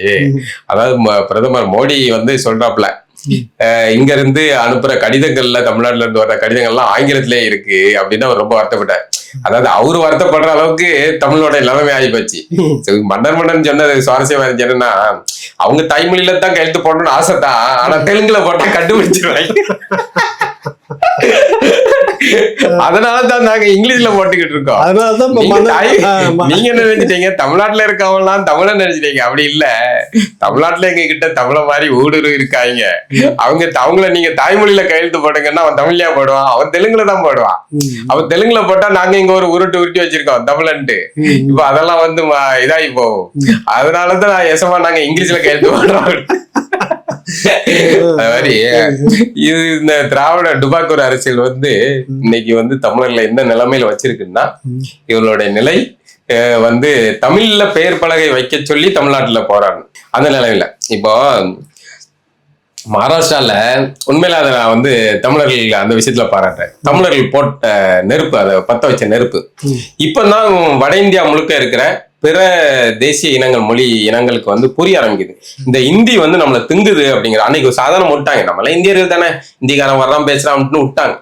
ஆனா இன்னைக்குதான் வந்து புரியுது. இன்னைக்கு மகாராஷ்டிரால ஒரு வங்கியில வந்து அந்த மண்ணை சேர்ந்த மராத்தியர்கள் வந்து போய் அந்த மேனேஜர்கிட்ட வந்து மராத்தியில பேசுறாங்க. அவன் இந்தியில பதில் சொன்னான். கன்னத்துல பலான்னு ஓடுறாங்க. ராஸ்கல், இது மராத்தியில பேசு. நீங்க தமிழ்நாட்டுல மகாராஷ்டிரால நீ அடிக்கலாம் தானே. அது அந்த வன்முறைக்கெல்லாம் நான் போகல. நீங்க கேட்டாவே ஒன்னெல்லாம் கைது பண்ணி அதான் சொல்ல வர்றேன். அதாவது அவன் அங்க போட்டு வெளுக்கிறான். இப்பதான் அவனுக்கு ஓர்மை வந்திருக்கு. ஏன்னா அவன் ரொம்ப நாள் ஏமாந்துட்டான். இப்பதான் ஓர்மை வந்திருக்கு. நான் என்ன சொல்றேன், மும்பையில இருக்க தமிழர்கள் அத்தனை பேரும் மராத்தியில் பேச எழுத படிக்க தெரிஞ்சிருக்கணும். குறைந்தபட்சம் மராத்தியில் பேச வேண்டும். அதுதான் அந்த மண்ணோட பேசிக்கிட்டு தானே இருக்காங்க. இல்ல அங்க வந்து இந்தியில தான் சார் பேசுறாங்க. தமிழர்களுமே சரியில்லை. தமிழர்களுமே வந்து அங்க தமிழர் சரியில்லைன்னா அங்க மராத்தி மொழி பேச்சு வழக்கா இருந்தா தமிழரும் பேசியிருப்பாங்க. அப்படி இல்ல, மராத்தி இல்ல. இப்பதான் மராத்தியர்கள் அதை உருவாக்குறாங்க. தமிழர்கள் குறுக்குச்சால் ஓட்டக்கூடாது. தமிழர்கள் மராத்தியர்களுடைய உரிமை சார்ந்த போரில் துணை நிற்க வேண்டும். மராத்தி மொழி தான் பேச, மராத்தி மொழியை தான் பேச வேண்டும். மராத்தி மொழியை தான் கற்க வேண்டும். இந்திய கற்க கூடாது, மராத்தியில தான் பேசணும். திருவண்ணாமலையில இருக்கிற நாங்க என்ன மொழியை கத்துக்கணும்? நீங்க தெலுங்கு கத்துக்காங்க. நீங்க அந்த அப்படியே செட்டில் ஆயிருங்க. இல்லங்க, நீங்களா எதுக்கு தமிழனா இருக்கீங்க? நாங்க தான் மாத்திட்டோமே. அந்த அண்ணாமலையார வேற ஆட்டை போட்டாச்சு. அண்ணாமலையார இப்ப சீக்கிரமே திருப்பதி ஆட்டை போட்ட மாதிரி அண்ணாமலை ஆட்டை போட்டதுக்கான வேலைகள் தான் இது. அதான் இப்ப முழுக்க வெறும் தெலுங்குலயே பேர் எழுதி வச்சுட்டாங்க. கலெக்டர் தமிழ்ல எழுதுங்கன்னு கதறாரு, கெடு வச்சிருக்கிறாரு. ஏற்கனவே முதலமைச்சர் தமிழ்நாட்டுக்கே கெடு வச்சு ஒண்ணும் நடக்கல. ஒரு கலெக்டர் வச்சு அந்த மந்திரி எவ்வளவு அசிங்கமா இருக்கு. ஒரு தமிழ்நாட்டுல தமிழ்ல பேர் வைங்க அப்படின்னு சொல்றதே முதல்ல எவ்வளவு அசிங்கமானது. ஏன்னா ஒவ்வொரு முறை இந்த கோயிலுக்கு போகும்போதெல்லாம் இங்க தமிழிலும் அர்ச்சனை செய்யப்படும் பார்க்கும்போதெல்லாம் அந்த போர்டை தூக்கி போட்டு மிதிக்கணும் போல அளவுக்கு வரும், கிழிச்சு போடணும் அளவு. தமிழ்நாட்டுல நீ வேணா இங்க வந்து தெலுங்கிலும் அர்ச்சனை செய்யப்படும், சமஸ்கிருதத்திலும் அர்ச்சனை செய்யப்படும். அப்படி சொல்லு. சரி, ஒரு பிற மொழியினர் வர்றாங்க, அவங்க மொழி சார்ந்து அவர்களுடைய கோரிக்கையை நம்ம நிறைவேற்றலாம், அது நியாயமானது. தமிழ்நாட்டுல இருந்துகிட்டு தமிழிலும் அர்ச்சனை செய்யப்படுங்கிறது சிறப்பு பாராட்டுக்குரிய நடவடிக்கையே கிடையாது. அது தமிழர்களை கேவலப்படுத்தக்கூடிய நடவடிக்கை. தமிழ்நாட்டுல என் ஜாமியை நான் தமிழ்ல தான் கும்பிடுவேன், வந்து கும்பிடுனா கும்பிடு, அதான் சரியா இருக்கும். என்ன கேட்டா இது வந்து வெறுமனே நம்மளுடைய தமிழர் மெய்யியல் வழிபாட்டுக்கு மட்டும் சொல்லலை. நான் இங்க வந்து இருக்க இஸ்லாமியர்கள் வழிபாட்டிலையும் சரி, கிறிஸ்தவ வழிபாட்டிலையும் சரி, இந்த மொழி தான். இந்த மொழியில என் ஜாமியை நான் வந்து என் மொழியில கூப்பிட்டா கேட்காதா? என் மொழியில நான் தமிழ்ல கூப்பிடுற ஜாமிக்கு கேட்காதுன்னா அந்த ஜாமி தேவையில்லை, விடு. என்ன இருப்பது என் ஜாமியா? எல்லாத்தையும் அறிந்த பேராற்றலுக்கு என் மொழி தெரியாதா? இதுதான் ஆதி மொழி. என் மொழியில நான் கூப்பிட்ட அந்த அது படைத்த மொழி, ஆதி மொழி, சிவன் படைத்த மொழி தமிழ். அந்த மொழியே இல்ல நான் என் ஜாமியை கும்பிட்டா கேட்காதா? அப்படி கேட்காத ஜாமி போட்டும் போட்டு நான் என் ஜாமி என் மொழியை கேட்கிற எந்த ஜாமியும் அதை கும்பிட்டு போறேன். அது தமிழர் மெய்யியல் வழிபாடு. முருகன் முப்பாட்டன் முருகன்ல ஆரம்பிச்சு சிவன்ல ஆரம்பிச்சு எங்க சாமிகள் எல்லாத்துக்கும் வழிபாடு தமிழில் தான் இருக்க வேண்டும். இஸ்லாமியர்களும் கிறிஸ்தவர்களும் அதை பின்தொடர வேண்டும். அதுக்கான உரிமையை நான் சொல்ல முடியாது. நான் இஸ்லாமியன் அல்ல. நான் தமிழ் இஸ்லாமியனா இருந்தால் நான் இந்த கோரிக்கையை எழுப்புவேன். எங்களுடைய மசூதியில் தமிழில் வழிபாடு நடத்தப்பட வேண்டும். இதை தமிழ் இஸ்லாமியர்கள் முன்னெடுக்க வேண்டும். உங்களுடைய அடையாளம் தமிழ் தான். மதம் இடையில வந்தது, நாளை மாறுவேன். எனக்கு இந்த மதம் பிடிக்கலையா, நான் கிறிஸ்தவத்துக்கு போவேன். நான் எங்களுடைய சைவத்துக்கோ வைணவத்துக்கோ தமிழர் மெய்யியல் வழிபாட்டுக்கு போவேன். இதுதான் இது. மதம் மாறிக்கலாம். மொழி இதான் என்னோட தாய்மொழி. என்னோட தாய்மொழி நான் எந்த வகையிலும் விட்டு கொடுக்க முடியும். அதே மாதிரிதான் சொல்றேன், இங்க இருக்க பிறமொழியினரையுமே சொல்றேன். உங்களுடைய தாய்மொழியை இந்த திருட்டு திராவிட அரசியலுக்காக ஒரு காலம் விட்டு கொடுக்காதீர்கள். இன்னைக்கு தாய்மொழி வழி கல்வி எவ்வளவு முக்கியம் அப்படிங்கிறதுக்கு என்னுடைய குட்டி பையன் தமிழ் வழியில தான் படிக்கிறான். பிரமாதமான என்னுடைய மற்ற 2 குழந்தைகளை விட அவன் அவ்வளவு புத்தி கூர்மையா இருக்கான். பாவேந்தர் தமிழ் வழி பள்ளியில படிக்கிறான். மழலையர் வகுப்பு தான் போறான். ஆனா நான் வந்து தமிழ் அந்த பள்ளிக்கூடமே உரையாடல் போனா நீங்க ஏதோ சங்க காலத்துக்கு போன மாதிரிதான் இருக்கும். அவங்க சுத்த தமிழ்ல தான் பேசுவாங்க. வந்து இடுப்பு பட்டி எடுங்கள், காரிக்கிழமை விடுமுறை, அறிவன் அன்று விடுமுறை, அறிவன் அன்னைக்கு வந்து சீக்கிரம் வந்துருங்க, இப்படிதான் அவங்க பேசுவாங்க. நமக்கே வந்து நம்ம வந்து டிரான்ஸ்லேஷன் பண்ணணும் நம்ம தமிழுக்கு. அறிவன் தான் என்னது, புதன்கிழமை அப்படின்னு நம்ம மாத்துற அளவுக்கு அப்படி அவ்வளோ அழகா தாய்மொழி வழியில படிக்கிறது வந்து அவ்வளவு சிறப்பா. இதை வந்து நான் தமிழ் குறைந்தபட்சம் 5ஆம் வகுப்பு வரைக்குமாவது தாய்மொழி வழி கற்றல் தான் சிறந்தது. அது வந்து என்னுடைய மற்ற 2 குழந்தைகளும் அந்த சூழல் எனக்கு தெரியல, இந்த பள்ளிக்கூடத்தை பத்தி தெரியல, அதனால நான் வேற இதுல சேர்த்துட்டேன். இன்னைக்கு இருந்திருந்தால் என்னுடைய எல்லா குழந்தைகளுமே அதுல தான் சேர்த்திருப்பேன். தாய்மொழி வழி கற்றல். அது மாதிரி இங்க இருக்கிற பிறமொழியினர் உங்களுடைய இன்னைக்கு தமிழ்நாட்டுடைய அரசியல் கள நிலவரம் மாறுது. மறைக்க கூடாதுன்றீங்களா? மறைக்க கூடாது இல்ல, நான் தான் தமிழன் சொல்லிக்க கூடாதா? இல்ல அது தப்பானது. அது எதுக்கு நான் வந்து போய் மும்பைல போய் இப்ப நாங்க அப்படித்தானே சொல்லிட்டு இல்ல, மும்பைல நான் நாற்காலியில் உட்காந்துட்டு என்ன பண்ணுங்க? அது திருட்டு திராவிட அரசியல் சார்.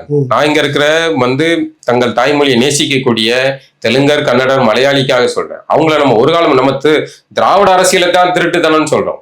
இங்க இருக்கிற தெலுங்கர்கள், மலையாளி, கன்னடர்களே இல்லை, அவர்கள் நம்மளுடைய சகோதரர்கள். அவர்கள் பிற மொழி கலப்பால உருவான மொழியில் அவர்கள் இருக்கிறாங்க. அவர்கள் தங்களுடைய தாய்மொழியாக ஒருத்தருக்கு தெலுங்கு இருக்குன்னா தெலுங்கை தங்களுடைய தாய்மொழியாக அதுக்கான எப்போ எனக்கு உரிமை கிடைக்கும்? எப்ப நாங்க தெலுங்கர்கள் இத்தனை லட்சம் பேர் தமிழ்நாட்டுல இருக்கோம் பூர்வீகமா, எங்களுக்கு வந்து தாய்மொழி வழி கல்வி வேணும், அரசு அதுக்கு ஏற்பாடு பண்ணணும். நீங்க வந்து எங்களுக்கு வந்து குறைந்தபட்சம் 5ஆம் வகுப்பு வரைக்கும் எங்க பிள்ளைங்க தாய்மொழியில படிக்கிறதுக்கு வசதி ஏற்படுத்தி கொடுங்க, எங்க பிள்ளைகள் தாய்மொழியில படிக்கட்டும்ங்கிற கோரிக்கை வச்சாதான் அது நடக்கும்.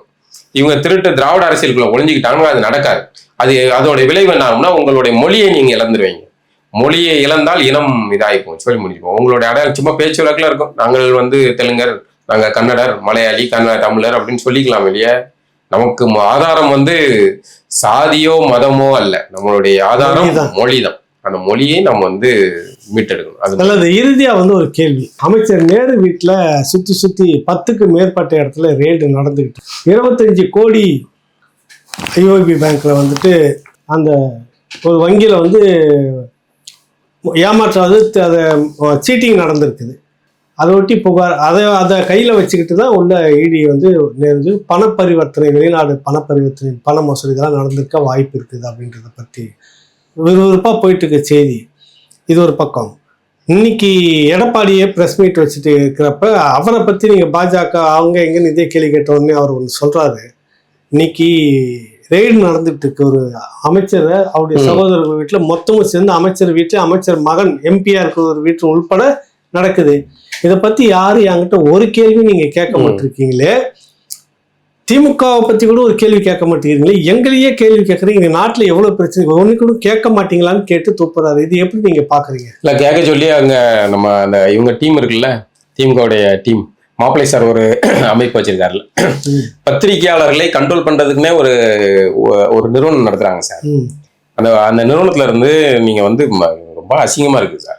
அந்த நிறுவனத்துல வாட்ஸ்அப் குரூப் வச்சிருக்காங்க. அந்த ஒவ்வொரு பெரிய பெரிய பத்திரிகையோடைய முக்கியமான தலைகள் எல்லாம் அதுல வச்சிருக்காங்க, உள்ள இருக்காங்க.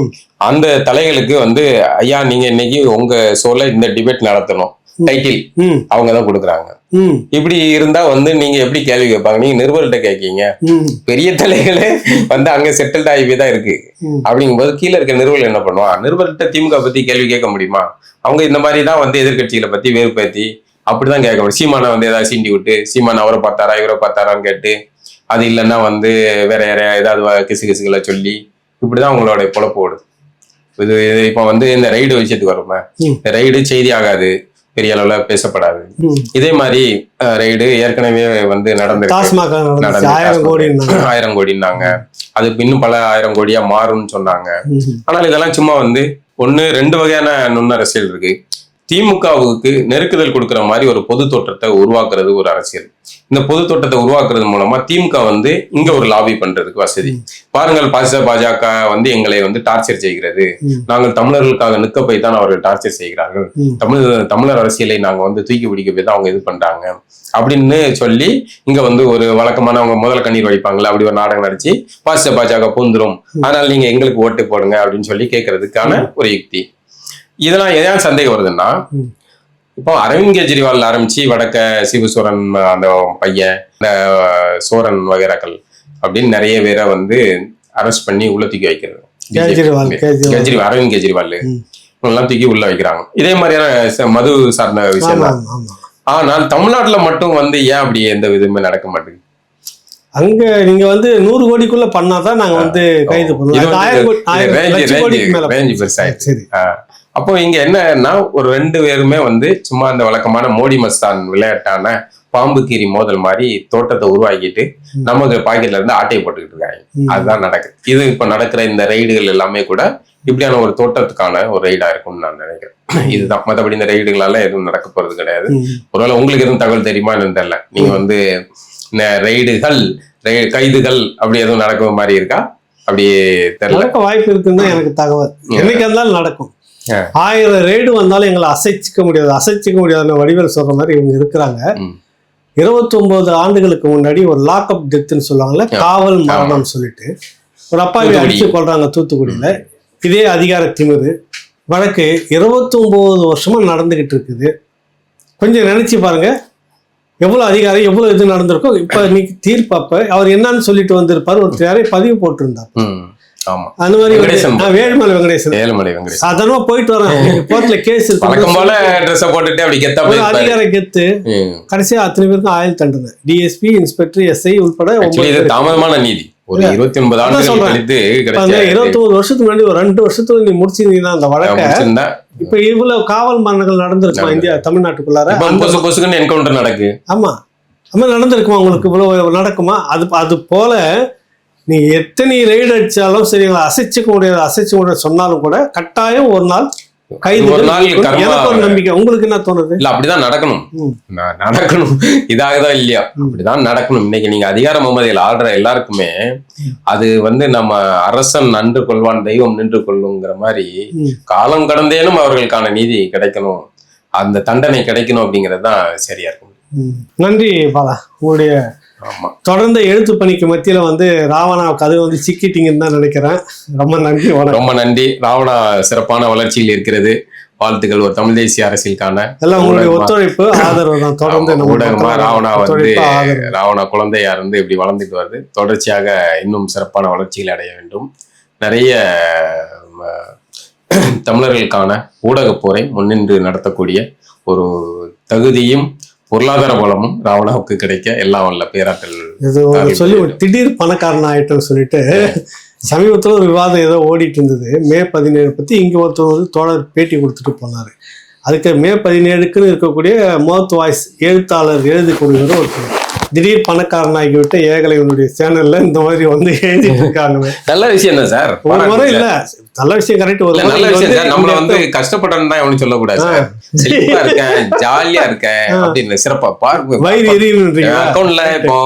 அக்கௌண்ட்ல வெறும் 1500 என்னமோ சில்லற இருக்கு. அவ்வளவுதான் இருக்கு. நான் சந்தோஷமா இருக்கேன். இன்னும் ஒரு 4 படம் வரைஞ்சோம்னா ஒரு 5000 10,000 அப்படி வரும் என்னுடைய மாத செலவுக்கான போதுமானது. ஆனா வெளியே வந்து எனக்கு என்ன பிஜேபி இருந்து காசு வருது, அதிமுக இருந்து காசு வருது. சீமான் இது ஆக உச்ச கடுப்பு என்னன்னா இந்த நமக்கு வெளியே வந்துருது. 5 பைசா கொடுக்க மாட்டானோ சார். அதாவது காட்டுன கூட பணம் பெட்டி பெட்டியா வருதாங்க. காட்டுன கூட இடத்த வந்து பாருங்கடான்னா பார்க்க மாட்டேங்கிறாங்க யாரும். கார்ட்டூன் எடுத்து யூஸ் கார்ட்டூன் பயன்படுத்திக்கலாங்கப்பா, நானும் பயன்படுத்தி ஆகினேன். அவன் வந்து இப்போ ஒரு ஃப்ரீலான்சரா இருக்கான், படம் வரைஞ்சி கொடுக்குறான். இங்கே நிறுவனத்துல வேலையில இல்லை, பொது இது ஒரு மாத சம்பளமா இல்லை, இதுதான் அவனுடைய தொழில், வரைஞ்சி சம்பாதிக்கிறான் அப்படிங்கிறது தெரியும். ஆனா 5 பைசா இறக்க மாட்டான். அவனோ கிட்ட இருந்து நான் தான் சொல்றேன் இல்லை, அவனாலே பிச்சைக்கார போயிருவேன். அவனோ கிட்ட இருந்து பணம் வருதுங்கிறத நீ எனக்கு வந்து RSS கிட்ட இருந்து வெட்டி வருதுன்னா கூட மனசு கொஞ்சம் ஆறும். எல்லாம் அதிமுக கிட்ட இருந்து வருதுன்னா கூட நான் வந்து ஓகேன்றேன். இந்த பைலட் இருந்து வருதுன்னு மட்டும் சொல்லாது. 5 பைசா வெளியே இறக்க மாட்டாங்க. அதான் வந்து நீ வந்து அவகிட்ட இருந்து வருது, அவரே பிச்சை எடுக்காரு. நானே ஊரெல்லாம் பிச்சை கேட்டா அவர்கிட்ட என்னன்றாரு, பணம் ஏதோ மாசம் எனக்கு கொடுத்துட்டு இருக்கிறதா சொல்லிட்டாங்க. இவெல்லாம் இருந்தா கொடுத்துட்டு போங்க, நானே பிச்சை எடுத்துருக்கிறேங்க. திரள்நிதி பிச்சையிலே பேர் வச்சுருக்கிறாங்க எனக்கு. நான் அதுக்காக டாஸ்மாக்ல நான் ஊழல் பண்ணி 1000 கோடி வச்சிருக்க முடியும் ஐயான்னு கேக்குறாரு. அதாவது திரள்நிதி அப்பா தாத்தா சம்பாத்தியத்துல நெட்வொர்க்ல ஒரே இதுல 30,000 கோடி சம்பாதிக்க முடிகிற உங்களால உங்க முன்னாடி உங்களை எதிர்த்து ஏதோ பேசவோ எழுதவோ செய்யணும்னா வேற வழி இல்லை. நான் ஊடகம் நடத்தணும்னா நான் ஊடகம் நடத்தினா இப்ப என்னோட ஊடகத்துக்கு சந்தா கட்டுங்கப்பா, முடிஞ்ச தொகையை அனுப்புங்கப்பா, வேற வழி இல்லை. ஏன்னா எங்களுக்கு கொள்ளையடிக்க தெரியாது. கொள்ளையடிச்சு குவிச்சு வச்சதெல்லாம் நீங்கப்பா குவிச்சு வச்சிருக்கீங்க. நீங்க அதுல இருந்து உங்களுக்கு வந்து இப்ப ஒவ்வொரு இந்த யூடியூப் சேனல் எல்லாம் சொல்றாங்க இவங்களுக்கு பேசுற இதுக்கெல்லாம் 10 லட்ச ரூபா மாசம் அப்படி இது கொடுக்குறாங்க. என்னவும் பண்ணு, திராவிட அரசியலை திராவிட மாடலை பாதுகாக்கிறதுக்கான வேலைகளை செய்யும். நம்ம எல்லாத்தையும் அழிச்சிட்டு அங்க போயிடலாம். மாசம் அப்படி மாஸ்க் மாத்தி ஓவர் நைட்ல இது பெயிண்ட் அடிச்சுட்டு அங்க போயிடலாம். ஆமா அப்படிதான். ஆனாலும் என்னன்னா இப்ப இவ்வளவு பேசிக்கிட்டு இருக்கோம்ல, இது வந்து அப்போ வந்து பாலாவுடைய அருமையோ ஏகலையின் அருமையோ தெரியாச்சுமா. அது பாப்பா ஏதோ 2 பயல கிறுக்கு பயல என்னமோ பேசிக்கிட்டு இருக்கானு, ஏதோ தமிழ் தேசியம் ஏதோ பேசிக்கிட்டு இருக்கான்னு நினைப்பானோ. ஆனா நீங்க வந்து நாளைக்கு ஒரு கட்டத்துல சமாளிக்க முடியாம போகடா மயிராட்சி தமிழ் தேசியமாச்சு புண்ணாக்காச்சான்ட்டு உங்க பாட்டுக்கு போய் ஏன்னா காசு கொடுத்தா நான் படம் வரைவேன், காசு கொடுத்தா நான் பேசுவேன் அப்படிங்கிற நிலையை நீங்க எடுப்பீங்கல்ல, அப்போ வருவானோ துரோகி நீ இப்படி செய்து விட்டாயே இப்படி செய்து விட்டாயே. அன்னைக்கு உனக்கா பேசிக்கிட்டு இருந்தல, இன்னைக்காவது நீ வந்து இந்த பயில யாரு என்ன பண்ணுவானோ, இவனுக்கு கொடுமை இருக்கும், இவன் வீட்டு செலவுக்கு என்ன பண்ணுவான், எப்படி சமாளிப்பான், இன்னைக்காவது நீ கேட்டியா, ஏதாவது செஞ்சியா, இன்னைக்கு எப்படி சொல்லுவ நீ? அப்ப என்னன்னா பாதி பேரு இந்த நெருக்கடியில தான் வந்து நிறைய பேரு இப்ப உங்களால ஏதோ ஒண்ணு சமாளிக்கிறீங்க, ஏதோ ஒரு 4 பேர்ட்ட நண்பர்கிட்ட கடன் வாங்கியோ வச்சோ ஏதோ ஒண்ணு பண்ணி சேனல்ல கொண்டாயிட்டீங்க. இப்ப சேனல்ல இருந்து ஒரு வருவாய் வருது, உங்களுக்கு கையை கடிக்காத அளவுக்கு சமாளிக்க முடியாது. நான் 4 பேருக்கு படம் கையை கடிக்காத அளவுக்கு தான், பணக்கார அளவுக்கு இல்ல. ஆகணும் சார், பணக்காரன் ஆகணும் சார். எதுக்கு சார் அவனாலே இருக்கணும், பணக்காரன் ஆகணும், பெரும் கோடீஸ்வரன் ஆகணும். தமிழர்கள் வந்து வர மாட்டேங்குது, ரிப்போர்ட் அடிச்சு உட்காந்துக்கிறீங்களே டெய்லியும், அப்புறம் எங்கிட்ட வர்றது இல்ல. தமிழர்கள் வந்து காலங்காலமாக வந்து இந்த கலியுக அரசியல் எல்லாம் பேசக்கூடாது, செழிப்பான அரசியல் பேசணும், வரணும். லாபி பண்ணுங்க, எங்க லாபி பண்ண முடியும் பண்ணுங்க, அரசியல் பண்ணுங்க, பணம் நல்லா சம்பாதிங்க, செழிப்பா இருக்கணும். சும்மா வந்து இது பண்ணுங்க இல்ல, நல்ல செழிப்பா இருக்கணும். ஏன்னா எவனா செழிப்பா இருக்கணும் பத்தி என்ன சொல்லலாம், அவன் இப்படி இருந்தா இன்னைக்கு பாரு இப்படி ஆயிட்டான் அப்படின்னு தானே சொல்ற. அவனை பத்தி என்ன சித்தினாலும் கடைசியில நீ அவனுடைய அதிகாரத்துல இருக்க அதுதான் இது. இல்லைன்னா ஒண்ணு என்ன பண்ணும், பேசுறீங்களா எங்களால வந்து களத்துல நின்று கருத்தியெல்லாம் பேச முடியல, எங்களுக்கு அது திராணி இல்லை. ஆனா நீங்க பேசுறீங்க, உங்க கூட எங்களால வந்து பொருளாதார பங்களிப்பு செய்ய முடியும், அதை நீங்க துணிச்சு செய்யுங்க அப்படின்னு அதை செய்யணும். எதுவுமே செய்ய மாட்டாங்க. அது ஆனா அண்ணே பேசுங்கண்ணே, எங்களுக்காக எழுதுங்கண்ணே, எங்கிருந்து வரும், நானே தவிக்கிட்டு இருக்கேன், தாவடா கைப்புடா எங்க அது தாவடி அதான் இன்னைக்கு போன முறை வீட்டுக்கு வந்திருந்தப்ப பார்த்தேன், வீடு வெறிச்சோடி இருந்தது. ஒண்ணு என்ன பாலனா அந்த அதெல்லாம் இல்ல சார், அதெல்லாம் இல்ல, நம்ம சிறப்பா இருக்கோம் சார். நம்ம உழைக்கிறோம், நேர்மையா உழைக்கிறோம், நம்ம சிறப்பா இருக்கிறோம். நம்ம கையில இருக்கிற காசுக்கு சிறப்பான வாழ்க்கை வாழ்றோம் சார். போதும் நமக்கு. அது சம்பாதிக்கணும் நினைச்சா நீங்க நாளைக்கு கோடீஸ்வரன், நான் நாளைக்கு கோடீஸ்வரன். சம்பாதிக்கணும், பணம் சம்பாதிக்கணும் மட்டும்தான் அப்படின்னு முடிவு பண்ணா பெயிண்ட் கிண்டல் அடிக்கானா போ நாளே 4 வார்த்தை. இன்னும் இப்போதைக்கு வந்து மார்க்கெட் வேல்யூ வந்து சீமான திட்டுறதுதான். சீமான தமிழ் தேசிய 2 திட்டி விட்டு செட்டில் ஆயிடலாம் முடிஞ்சு வச்சு.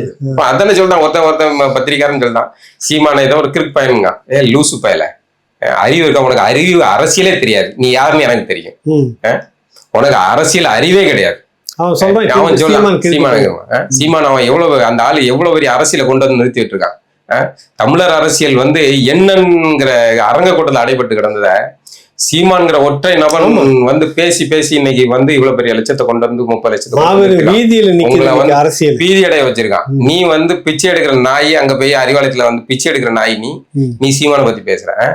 நீ நேரத்து வரைக்கும் சீமானுக்கு தான் வந்து ஒத்து ஊதிக்கிட்டு இருந்த, இன்னைக்கு வந்து சீமானை வந்து அப்படி திட்டுறா. ஏன்னா அந்த கூட்டம் உங்க மேடையில, ஏன்னா உதயநிதி கூட நெருக்கமா இருக்கான்ட்டு. நீ யாருன்னு எனக்கு தெரியும், சரியா? வந்து அந்த அளவோட நிறுத்திக்கா. இந்த உனக்கு அடிப்படை அரசியல்லே உனக்கு தெரியாது, நீ என்ன பேசினு எனக்கு தெரியும். அடிப்படையான அரசியலே கிடையாது. 4 தொலைக்காட்சியில போய் உட்காந்து அங்க இங்கிட்டு மாறி மாறி தாவி போய் உட்காந்து இன்னைக்கு போய் அந்த போய் இதுல உட்கார்ந்த உடனே உனக்கு பெரிய இதுன்னு நினைப்பு. சீமான் மேல 1000 விமர்சனம் இருக்கும். ஆனா நாங்க தமிழர்கள் வந்து சீமானை விட்டு கொடுக்க மாட்டோம். சீமான் தான் இன்னைக்கு இந்த திராவிடத்தை வந்து தகர்த்து அந்த கருத்தியல, தமிழ் தேசிய கருத்தியலை வந்து தேர்தல் அரசியல் கொண்டு வருது. சீமான் இருக்கலாம், நாளைக்கு போகலாம், அடுத்து வரும். ஆனா தமிழ் தேசியம் வளரும். இன்னைக்கு நாம் தமிழர் எழுதி வச்சுக்காங்க. நாம் தமிழர் இன்னைக்கு வந்து வர்ற 26 தேர்தல் கூட்டணி அரசியல் என்ன ஆகுது அதெல்லாம் எனக்கு தெரியல. தவிர்க்க முடியாத இடத்துல இருக்கு. 50 லட்சம் வாக்கு தனித்து நின்றாலே 50 லட்சம் வாக்குகளை சீமான் வருவார். கூட்டணி வச்சால் அதிமுகவுடன் விஜய் இவங்க எல்லாம் கூட்டணி சேர்ந்தாங்கன்னா ஆட்சியை பிடிப்பார்கள். அதிமுக, சீமான், விஜய் போதும் சார், திமுக ஆட்சியை தகர்த்தரலாம். ஆனா சீமான் வந்து தனித்து நிற்பன்னு அவர் ஒரு உருட்டு ஒட்டிக்கிட்டு இருக்காரு. எனக்கு அந்த அரசியல்ல அது எனக்கு சரியா படல. ஏன்னா திமுக வந்து மிருகத்தனமா இருக்கு. அது வந்து மொத்த தமிழ் தேசிய இனத்துடைய அந்த அரசியலே வந்து சிதைக்கிறதுக்கான இருக்கு. ஒரு தமிழர் உலக தமிழ் ஆராய்ச்சி மன்றம், அந்த பேர் சரியா நினைவு, அதுக்கு வந்து பாலகிருஷ்ணன் ஐஏஎஸ்ங்கிற ஒரு தெலுங்கரை வந்து போடுறாங்க சார் தலைவரா. நான் கேட்குறேன், ஒரு தெலுங்கு மொழி ஆய்வு நிறுவனத்துக்கு ஒரு தமிழர் நீங்க போடுவீங்களா? அதே போடுவோம். அப்ப தமிழ்நாட்டுல என்ன நடக்குது? அப்ப பாலகிருஷ்ணன் எந்த இதை கொண்டு போய் கடைசியில் அங்க கொண்டு எங்க போய் நிறுத்துவாரு? தமிழ்லாம் நிறுத்துவாரு, மாத்திட்டு தான் இருக்கிறாங்க எல்லாத்தையும். அவர் கடைசியா கொண்டு போய் எங்க போய் நிறுத்துவார்? திராவிடத்துல எல்லாம் தமிழ் கல்வெட்டு எல்லாமே வந்து தமிழ் கல்வெட்டு, தமிழ் சங்க இலக்கியம் எல்லாமே தமிழ் இது. ஆனா கடைசியில வந்து என்ன கொண்டு போய் கொடுப்பாங்க? இது திராவிட மொழி. என்ன அது? அந்த ஏமாத்து வேலையெல்லாம் காலம் கடந்து போச்சு. அதுக்கான மாற்று அரசியல் தான் இப்ப வந்திருக்கு சீமான். அதுதான் சீமான் இந்த தேர்தல் அரசியல்ல வந்து அவங்களுக்கு முரண் இருக்கலாம். இந்த தேர்தல்ல சீமான் கூட்டணி அமைத்து, எந்த கூட்டணியோ தேர்தல் கூட்டணி தான் சார். தேர்தல் இல்லாம நாளைக்கே வந்து நாம் தமிழர் என்ன வந்து 50% வாக்கு வாங்கி அதிகாரத்தை பிடிக்க போகுது. 31 ஆனாலும் சரி, 36 ஆனாலும் சரி, அது நடக்காது. தேர்தல் அரசியல் இது வாக்கு வங்கி அரசியல். இந்த அரசியல்ல காய் நகர்த்தல் சதுரங்க விளையாட்டு தான். அப்படிங்கும்போது நீங்க ஒருத்தருக்கு ஒருத்தர் இணைஞ்சு எதிரியை வீழ்த்துறது தான் இது. எதிரி உங்களை வீழ்த்தனுக்கு முன்னாடி நீங்க முந்தணும். அதான் அப்படி வந்து முந்த வேண்டிய சூழல்ல தான் 26 தேர்தல் இருக்கு. என்னை கேட்டால் நான் அதிமுகவால நேரடியாக பாதிக்கப்பட்டேன். ஆனா நானே சொல்றேன், அதிமுக, சீமான், விஜய் 3 பேர் கூட சேர்த்துக்கலாம், தேமுதிக சேர்த்துக்கலாம், பாமக அல்லது விசிக வந்தா சேர்த்துக்காங்க, இல்லை பாமகவே போதும், அழகா தூக்கி சாப்பிடலாம். பிஜேபி வேணாம் சார் தமிழ்நாட்டுல. இன்னொரு நுணுக்கமான விஷயம் என்னன்னா, அதிமுகவை வலுக்கட்டாயமாக பிஜேபி கூட்டணியில சேர்க்க விரும்புது. பல வகையான அதிகாரத்தை பயன்படுத்தி அது மிரட்டல் விடுது. அதிமுக அப்படி பிஜேபி கூட கூட்டணிக்கு சேர்ந்தா அது யாருக்கு நஷ்டம்னா தமிழர்களுக்கு தான் நஷ்டம்.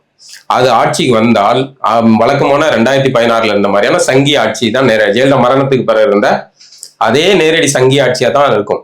அப்படி ஆகாம இருக்கணும்னா விஜயும் சீமானும் அதிமுகவோட துணை நிற்கணும். இவங்க அதிகாரத்தை பிடிக்க முடியும். இவர்கள் பிஜேபி அதிமுகவை எப்படி கையாளுமோ அதே மாதிரி தமிழர்கள் கையாளும். சீமான் வந்து அதிமுகவை பயன்படுத்தணும்ங்கிற உங்களை அவங்க பயன்படுத்த வேண்டியதில்லை. நீங்க அதிகார தேர்தல்கள் கூட்டினீங்க, நீங்க ஒரு அளவு வாக்கு வங்கியை ஜெயிச்சு உங்களோட ஆட்கள் உள்ள போனாங்கன்னா இந்த ஆட்சி கூட்டணி ஆட்சியா நடைபெறும். உங்களுக்கு ஒரு துணை முதல்வர் கேளுங்க, விஜய்க்கு ஒரு துணை முதல்வர் கேளுங்க, ஆட்சியை வந்து இது பண்ணுங்க, நடத்துங்க, சேர்ந்து நடத்துங்க. இதுதான் பகிர்வு, அதிகார பகிர்வு. தனித்த பெரும்பான்மையோட எல்லாம் எந்த கட்சி அதுக்கெல்ல அதிமுக அது வந்து நீண்ட அரசியல் நம்ம திரும்ப பேசுவோம். இந்த கட்சி என்ன முடிவு எடுத்து இருக்குதுன்றது அது அவங்க பாடு நம்ம பேசுவோம். பட் எந்த காலகட்டத்திலையும் கூட்டணி மந்திரி சபைன்றதே கிடையாது எங்க அகராதியில். அதிமுக அது ஒரு முற்றுப்புள்ளி வச்சிருச்சு. அமைச்சர் ஜெயக்குமார் சொல்லிட்டாரு. இல்ல அதெல்லாம் வந்து தேர்தல் அரசியல்ல சொல்றதுதான் சார். அதெல்லாம் அப்படி மாற நான் அது ஜெயக்குமார் செஞ்சது மிக தவறான ஒரு அரசியல். அப்போ வந்து அழகா வந்து விசிகால வந்து ஆதவர்ஜினா தான் ஆரம்பிச்சு வச்சாரு கூட்டணி ஆட்சி அப்படிங்கிற இதை ஆரம்பிச்சு. அப்ப என்ன பண்ணணும், அதிமுக லாபி பண்ணோம்னா நாங்கள் அதை வரவேற்கிறோம் அப்படின்னு 2 வார்த்தை சொல்லியிருந்தா அங்க திமுக அறிவாளன் அடங்கியிருக்கும். அறிவாலயத்துக்கு பதட்டம் வந்திருக்கும்ல, ஓகே இங்க போயிருவானுங்க போல இருக்கு அப்படின்ட்டு. இப்ப கூட காலங்கட்டு போயிடல, நாங்கள் கூட்டணி ஆட்சிக்கு தயாரா இருக்கோம்னா என்ன வந்து அதிமுக தனியா நின்று ஜெயிச்சிருமா, தனி ஆட்சியை பிடிச்சிருமா? நடக்காது. எப்படி அது எப்படி நீங்க வந்து எல்லாருடைய வாக்கு வாங்கி ஜெயிச்சு போவீங்க? நீங்க போய் டைரக்டா நீங்க மட்டும் தனியா அதிகாரத்துல பாருங்களா, மொத்தம் என்ன நாக்கு வடிப்பானா? இதெல்லாம் வந்து இனிமே நடக்காது. தமிழ்நாட்டுல இனிமே அப்படி நடக்க கூடாது சார். நாளைக்கு வாய்ப்பு வைக்க கூடாது. நாளைக்கு திமுகவே அதிகாரத்துக்கு வந்தாலும் கூட அதான் சொல்றேன், விசிகா கம்யூனிஸ்டுகளுக்கு வந்து பிரதிநிதித்துவம் கொடு. அவன் வாய்ப்பு ஜெயிச்சு மந்திரி வந்தா நல்லது. ஊழல் முறைகேடு நடக்கிறதுக்கு வழி இல்லாம கொஞ்சம் தடுப்பாங்க. அவங்க கேள்வியா கேட்பான்ல. அந்த மாதிரி எந்த அரசு வந்தாலும் இனிமேல் வந்து கூட்டணி ஆட்சியா தான் இருக்கணும். தனித்த ஆட்சியை வந்து இது பண்ண அதுக்கான வாய்ப்பு உள்ள சூழலா இது இருக்கு. சீமான் இதை வந்து புத்திசாலித்தனமா பயன்படுத்தினால் அடுத்த கட்டத்துக்கு போகலாம். பார்க்கலாம். உங்க நிறைய கருத்தை வச்சிருக்கீங்க. தொடர்ந்து அடுத்தது பேசுவோம். ஒரு 7 கொண்டுட்டு வரும். நன்றி.